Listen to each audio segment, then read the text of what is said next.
You're listening to a 3CR podcast created in the studios of independent community radio station 3CR in Melbourne, Australia. For more information, go to allthews.3cr.org.au. But you also had people that were very fine people on both sides. And the aliens with mind meld and give them the technology. They're bad aliens. So are you surprised the Nazis were influenced by demons? No, if demons are real, I would definitely think they'd be on the side of the Nazis. Yeah. McDonald's is connected to the Clintons. They chop up the bodies and put them into the sausage and hamburgers. People are being cannibalized. Look it up. And I'm watching CNN talk about this as violent white nationalist protests. We have done everything in our power to keep this peaceful, you know? It's Pepe's become kind of a symbol. Welcome to Yeah Nah Pasaran, a show about fascism and its gravediggers. I'm Cam Smith. I'm Andy Fleming.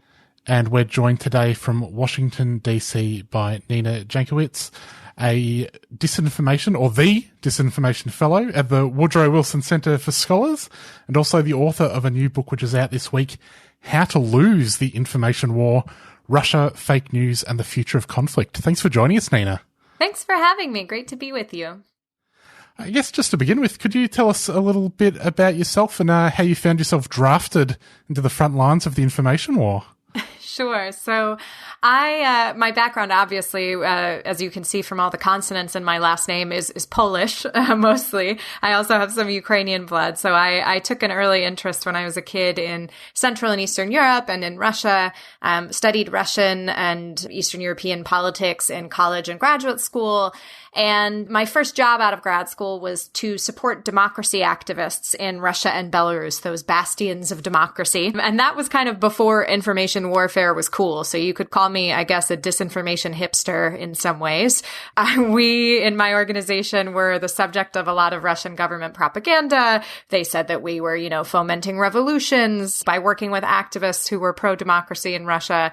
And while I was working at that organization is when the Ukraine conflict started. And Russia invaded Ukraine, annexed Crimea, and started this disinformation onslaught in Ukraine. And I was extremely interested in that. I've always been interested in social movements and especially how they use the internet and communications to get their word out. And so I decided it was a good time to go to Ukraine and try to do what I can to see what was going on there and to help if I could. And I found this fellowship through the Fulbright program, which is, a U.S. exchange program that brings scholars here to the United States and sends other folks out all around the world. And through that program, I got to advise the Ukrainian Foreign Ministry on strategic communications between 2016 and 2017, which was an interesting time to be there, given the outcome of the U.S. election and the revelations about Russian interference. And that's kind of where the idea for the book came from. I was there in Kyiv, Ukraine, watching all of the Western world basically freak out about Russian interference, which had been occurring in Central and Eastern Europe for a decade before that.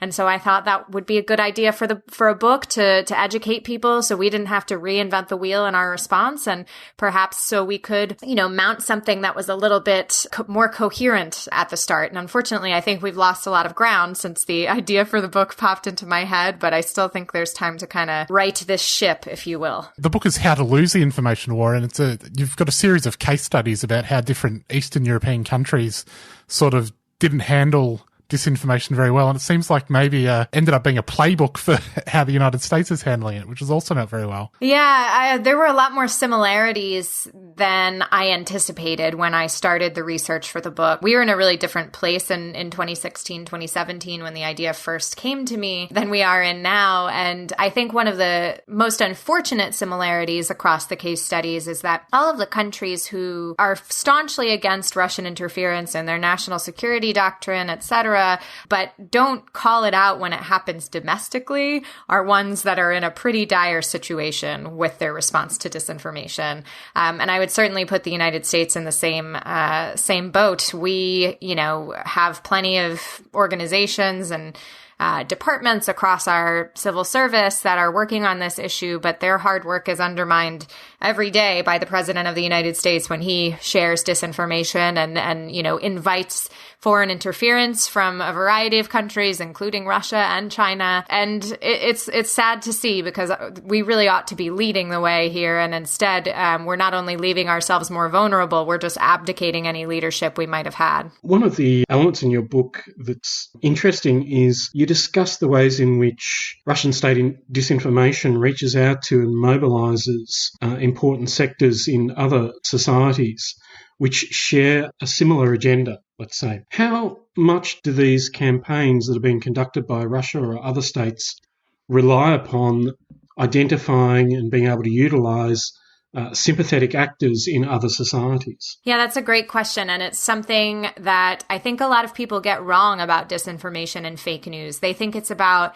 just cut and dry fakes, fake websites, fake stories. But actually, in every case study that I detail in the book, and certainly in developments since the book went to print, we have seen that Russia uses the pre-existing fissures in our societies and often latches on to pre-existing activist movements in societies to spread its messages and to increase division. So in Estonia in 2007, it used ethnic Russian populations, Russian-speaking populations there to undermine Estonian sovereignty. In Georgia, it, dealt with ethnic tensions around the war in 2008. In Poland, it uses conspiracy theories about the 2010 plane crash that killed the president and almost 100 other members of the Polish political elite. In the Czech Republic, it uses anti-Muslim sentiment in society, of which there is unfortunately a lot. And in Ukraine, it uses ethnic tensions as well as anti-Ukrainian sentiment within the European Union as, Ukraine seeks to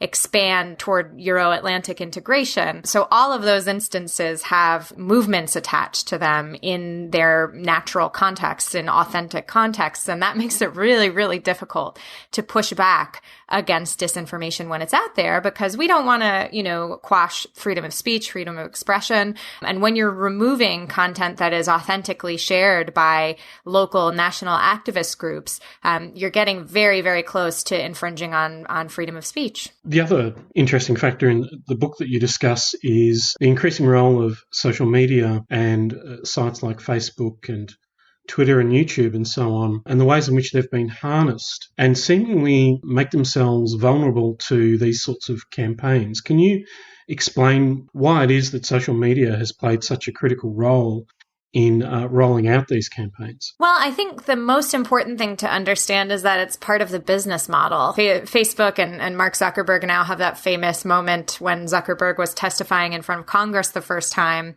and Orrin Hatch, a senator, asked him, how does Facebook make money as a free product? And Zuckerberg gets kind of this, self-righteous grin on his face, and he says, Senator, we run ads, and those ads run on our personal information, right? So all of that micro-targeting that happens on every social media platform that Google enables, that Facebook is, probably the king of, and to some extent happens on Twitter, although Twitter has now stopped running all political ads. This is how they make their money. And those tools mean that disinformation has been democratized. If you have a social media account and a credit card, you can drive information, messages to the exact population that is going to be most vulnerable. And not only that, if you don't know who's going to be most vulnerable to those messages, you can test them out for very, very small amounts of money. And then even beyond the ad model, in terms of driving engagement, all of these platforms have started to shift to more private spaces. So we see, for instance, Facebook really using groups as a vector for engagement, especially after Cambridge Analytica. They wanted people to feel private and safe online. So they kind of really boosted groups in the structure of the platform. And unfortunately, those are being increasingly used for organizing of, all sorts of baddies, white supremacists. The Boogaloo movement had a huge presence on Facebook. All of these things, this is the creepy basement of the internet. It's not your digital living room. And they're segmented by interest, and people trust them because it's a group. You have to be added to it. You have to, fill out a tiny little application to get into it. They interact with them on a daily basis, get to know people in there. But unfortunately, they can be infiltrated by bad actors, whether those are foreign or domestic. You recently wrote a piece for Wired about Facebook groups, arguing that they posed a particular threat. And certainly in Australia, we've seen Australian Facebook groups were some of the key movers of disinformation about the coronavirus. With the Plandemic documentary, it seemed largely pushed by Australian-based groups. What else is it about Facebook groups that makes them so dangerous? What are the other elements that are causing them to be such a problem? Yeah, so in addition to the fact that people feel, safe there, is the fact that Facebook is incentivizing users to join them and to be active in them, and is suggesting, if you join one group, so in doing the research for that Wired story that you mentioned, which is called "Facebook Groups Are Destroying America," I would have said destroying democracy or destroying the world maybe, but, that was the editor's choice. In that piece, we looked at how I joined an anti-vax group and then was suggested very quickly after joining that group to join a QAnon conspiracy group, a false flag conspiracy group, and a white supremacist group, just based on Facebook's suggestions, because it's, it wants to keep you engaged on that platform. And so the algorithm is saying, oh, all these other members of this group are also members of these groups, so perhaps Nina wants to join them as well. And that's the sort of thing that it's encouraging users to do. And not only that, it's sending you notifications from your groups primarily. If you've looked at them recently, you'll get a ton of notifications every time somebody posts or shares something in that group. And if you go on Facebook's Discover page, even outside of like the normal group suggestions page, you'll see that even your interests, I've been on Facebook for probably 16 years or something since I was in high school. And until recently, my interests were stuff like, so you went to a women's college, here's some women's college Facebook groups, or, I'm in a group called Dog Spotting, which you post pictures of cute dogs and it would recommend to me other dog groups. And now there's all this crazy right-wing conspiracy theory content in there because I joined some of these groups for my research. And I find that it's very, disconcerting to see that 15 or 16 years of engagement on the platform can be usurped just by a couple of research inquiries that I've made in a very short period of time. So Facebook is incentivizing this behavior. It is incentivizing radicalization, essentially. And Facebook knows that. Their own research has indicated that. And for some reason, they've done very little to stop this. Actually, I don't need to speculate as to the reason. I know the reason. The reason is because it keeps people engaged on the platform, right? And that's very, very disturbing. They can say that they want to, have a positive social impact as much as they want, but until they put democracy above their bottom line, that's just not going to happen. Along with the rise of Facebook and other social media that's tended to monopolise communications, internet communications at least, we've also seen a decline in what's now termed legacy media, and also the decline of localised media that would previously provide some sense of community to people in a whole range of different places, along with, I guess, the introduction of legislative mechanisms that try to control or place limits upon the ability of Facebook and others to spread disinformation. Do you think that the other forms of media can compete and can survive in this quite hostile environment, whereas you've noted advertisers are flocking to Facebook for very good reasons? This is something that just depresses me when I think about it. And I often tell the story of how growing up in the state of New Jersey, my hometown is about an hour away from New York City, an hour away from Philadelphia. So it was suburban, right? But still pretty close to two of the big cities in the United States. And yet still, my parents always subscribed to our local newspaper. It was delivered to our driveway every morning. And as I grew up, that paper got thinner and thinner, basically, until my parents stopped subscribing and would only get the New York Times on Sundays in terms of their print media that they subscribed to. So we have these kind of local news deserts happening. And now my hometown is served by online-only local media that don't do a very good job. And I think the the stories are mostly just aggregated, potentially even by AI. I'm not sure, but there's not that same sort of, personal touch that there used to be. And those Facebook groups are filling the gap in many cases. But we also have, especially in the United States, for some reason, an aversion to publicly funded media.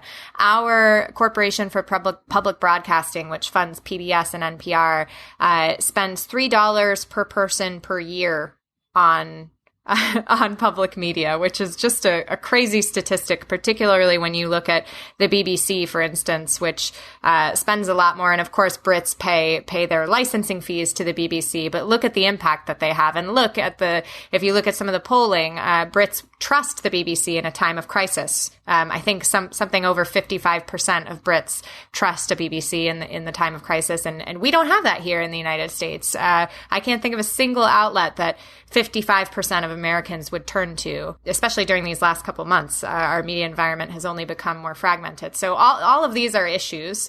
and unfortunately, when you add social media into the mix, the outlets are absolutely at a disadvantage. And something I've been calling for a long time, that to some extent the platforms have started to do, although I think they could make an even greater investment, is to provide, advertising credits to a lot of the reputable outlets. Now, of course, then we have the issue of the platforms deciding who it is and is not reputable, and they've not had a very good track record of that to begin with. I think Breitbart and the Daily Caller are both members of Facebook's fact-checking program, which is insanity. Still. Yeah.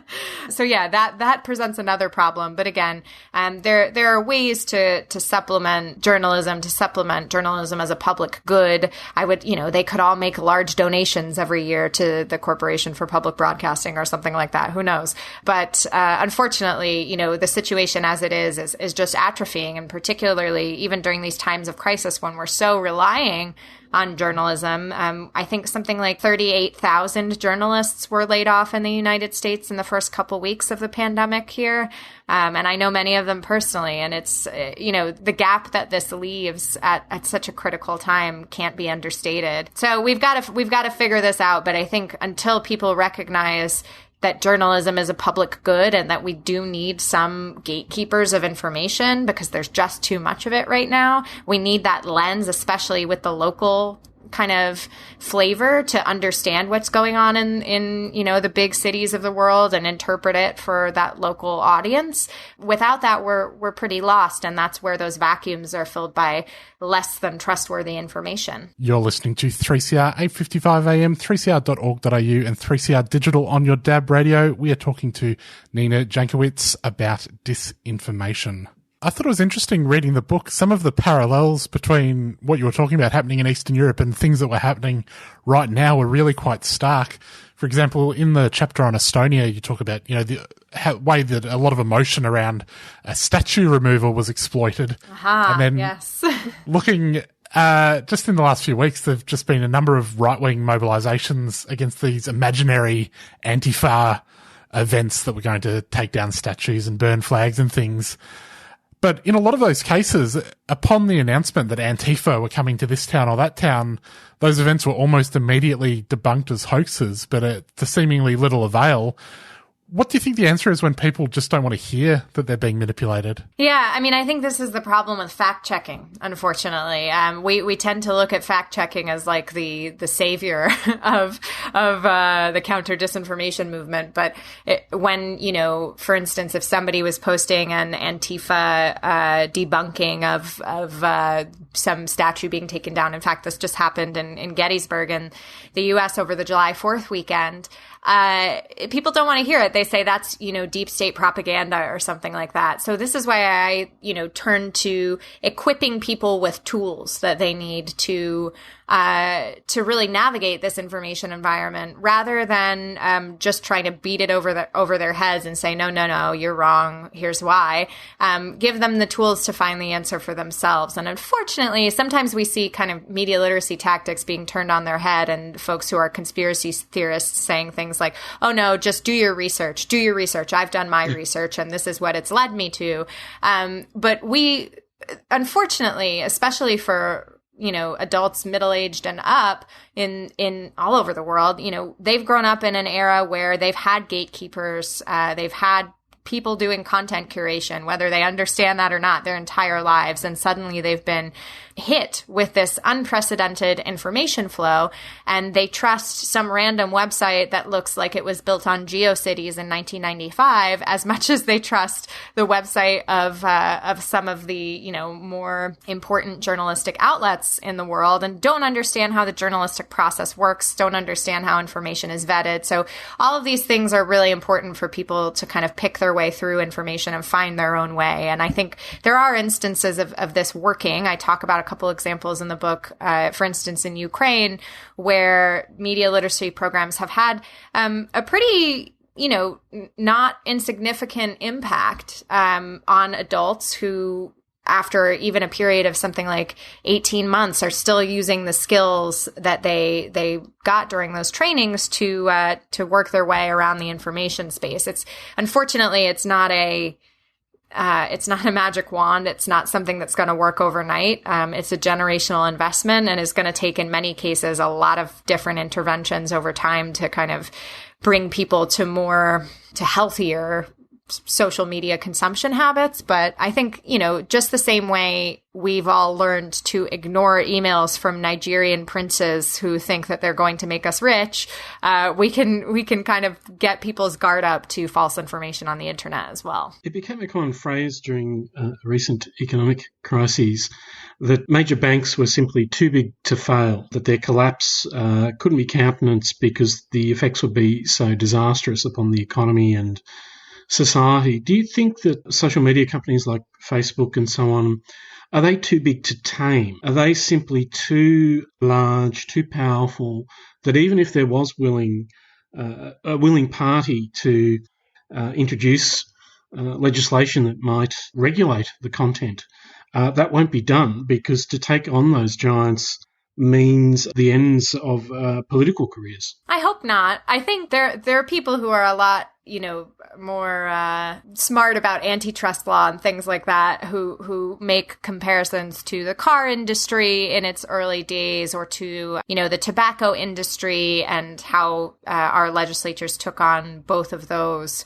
I think there is definitely cause to think about breaking up these entities, at least in terms of, Facebook's acquisition of WhatsApp and Instagram. But also there's something to be said for forcing Facebook to have representation, at least in every country that it exists in. I often get very upset dealing with countries like Ukraine, where they have to really struggle to get anybody to listen to them, even though they are on the front lines of the disinformation war. And Facebook certainly has been, I would say, somewhat criminally negligent in that space, along with, Burma, Brazil, India, where posts on Facebook have led to violence and even deaths. And this is where I think international organizations can really provide platform for the powerful nations and the less powerful to band together and demand action from these companies. They can, the EU has had some success in regulating Facebook with its general data protection regulation, although, jury's still out about overall effectiveness. I think there has been an increase in awareness about how Facebook works in the EU, and they do have some leverage over the company. But I don't think they're too big to tame. I think we just need some brave lawmakers who are going to act, because if you look at what has changed Facebook's behavior, it is public outcry. After the Cambridge Analytica scandal, after the 2016 election, even recently with the Stop Hate for Profit campaign here in the United States in the wake of the George Floyd protests, although Mark Zuckerberg says that they're not going to budge, they've had some pretty significant changes in their platform over the last couple of weeks. So I think it's possible that things start to shift, and we just need somebody who's going to take the responsibility and lead that charge. We live in very interesting times. Some have made comparisons to our current economic and political circumstances to an earlier period in the 20th century with emergent fascism and the far right. I was wondering, I know you've taken some exception to the term fake news, but have you been able to establish any kind of historical analysis or continuity between our current period